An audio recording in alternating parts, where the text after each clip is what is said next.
Hi, from not the forest, side of the hill again. Yeah, look, it's pretty coming down from a pretty steep hill. Um, how are you? You well? Sorry, I can't be looking at you. I've got to look where my feet are going because I don't want to roll down the side of the mountain. Um, how are you going in uncertain times? Are you seeing that a lot? I'm seeing that a lot. Uncertain times,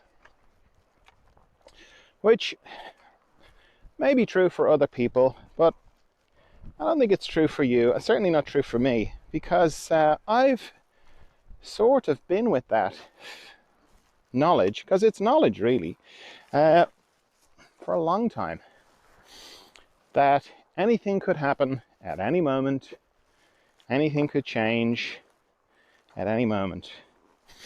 And I think if you get caught up in this sort of story of, oh my God, we're in unprecedented, that's another good one.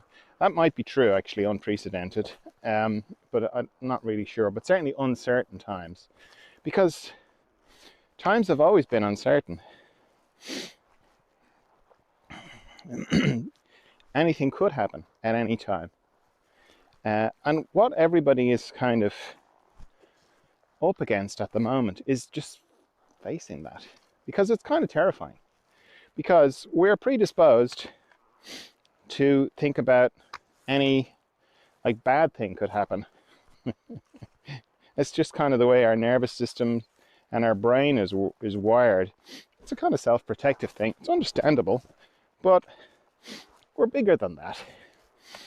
We've come beyond that. So, but it's important, I think, to know about it, because if you were just like going, "Oh, I shouldn't be fixating on negative things," yeah, that's not really taking yourself where you're at. I think if you start off with like, yeah, I have a predisposition towards fear, a predisposition towards worrying, then that's something you can work with. And you kind of know that you have to you have to be a little bit more conscious and work a little bit harder to counteract the fear, because the fear is pretty high, because so many people who hadn't really thought about how uncertain things are afraid, and understandably, because they've been kind of forced into it by life. So I think uh,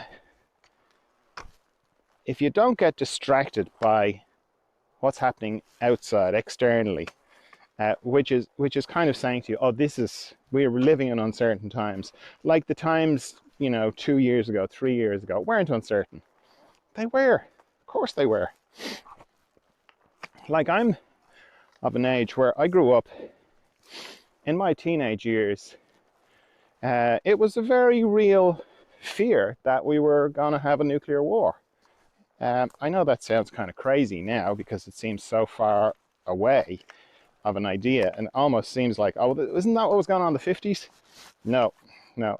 In the late 70s and in the 80s, Gorbachev and Reagan, and the guy before Gorbachev, yeah, it wasn't so much Gorbachev, it was the other guy, can't remember his name. But yeah, it was a regular thing, and it was a real threat. So were they uncertain times? Yes. But it actually hasn't got anything to do with politics and geopolitics and what's going on in the world. It's got to do with in your own life. Like, I've had terrible things happen to me, and I've had fantastic things happen to me. I've had family members die, I've had divorce, I've had bankruptcy, I've known people who won the lottery, I've had miraculously fantastic things happen to me. That's all part of that uncertainty. So I'm sure you're no different. I'm sure, if you think about your life and you think about like the things that have happened to you, you can kind of go, yeah, yeah, yeah.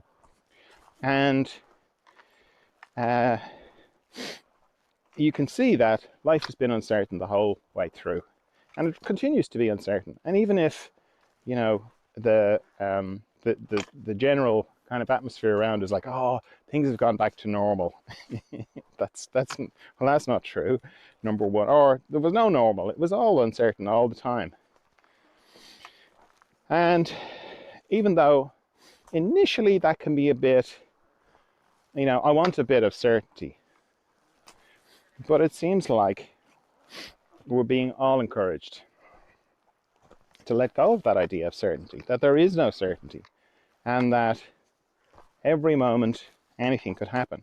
Because then the flip side of that is when you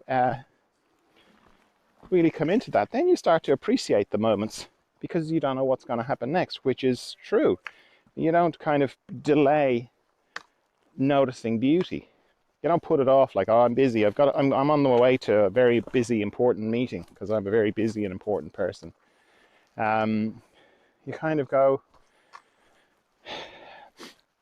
now, you kind of go, oh, look, this is beauty. Let me just take a moment to appreciate that. Not like in a, you know, you drop everything and you miss the meeting. I don't mean that. I mean it's a subtle shift on the inside where you just appreciate what's in front of you in the moment. Because really that's where we're all being encouraged to come into the moment and live in the moment more.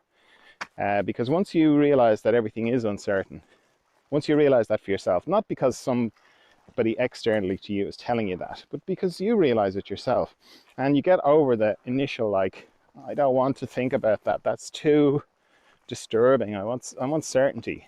You realize, yeah, there is no certainty. Anything could happen at any time. And when you get through that, which is thinner to get through than you think, initially it's like, oh my God, this is just never-ending, disturbing feeling on the inside. But when you get through that, you kind of go, yeah, well, okay. If nothing is certain, then I can't take anything for granted. I can't miss an opportunity to register beauty, joy, love, appreciation.